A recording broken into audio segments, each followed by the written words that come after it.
Hi friends, అందరికీ నమస్కారం. Welcome to Suresh updates. Friends, విద్యుత్ ఛార్జీలపై అయితే గనక ముఖ్యమంత్రి చంద్రబాబు నాయుడు గారు మరో కీలక ప్రకటన అయితే గనక చేయడం జరిగింది.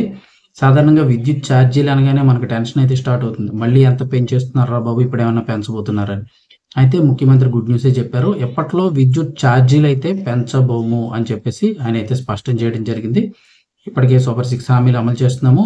నదుల అనుసంధానం ద్వారా నాణ్యమైన విద్యుత్ అయితే అందరికీ అందజేస్తాము. ఇప్పట్లో విద్యుత్ ఛార్జీలు అయితే పెంచబోమని.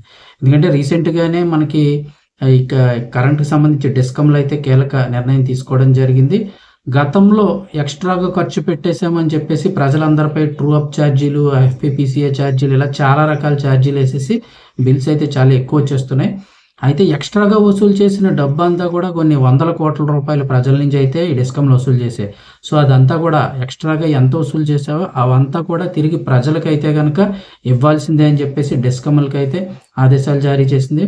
సో, ఆ డబ్బులన్నీ కూడా ఇప్పుడు ట్రూ డౌన్ ఛార్జీల పేరిట అయితే గనుక మనకి తిరిగిస్తున్నారు. కాకపోతే ఎక్కువ అమౌంట్‌లు అయితే రావు. 40 పైసలు దగ్గరగా ఎంతో యూనిట్‌కి అయితే మనకి తిరిగి ఇష్టం జరుగుతుంది. ఓ 200 యూనిట్లకు మీరు గనక కరెంట్ వాడుకున్నట్లయితే ఇంచుమించు 70-80 రూపాయల మధ్యలో మీకు ట్రూ డౌన్ ఛార్జీలు అయితే వేయడం జరుగుతుంది. అలాగే కొంచెం సబ్సిడీ కూడా వస్తుంది. సో, ఓవరాల్‌గా చూస్తే ప్రస్తుతం ఉన్న విద్యుత్ ఛార్జీలు అయితే ఎప్పట్లో పెంచబోమని అయితే ముఖ్యమంత్రి చంద్రబాబు నాయుడు మరోసారి స్పష్టం చేశారు.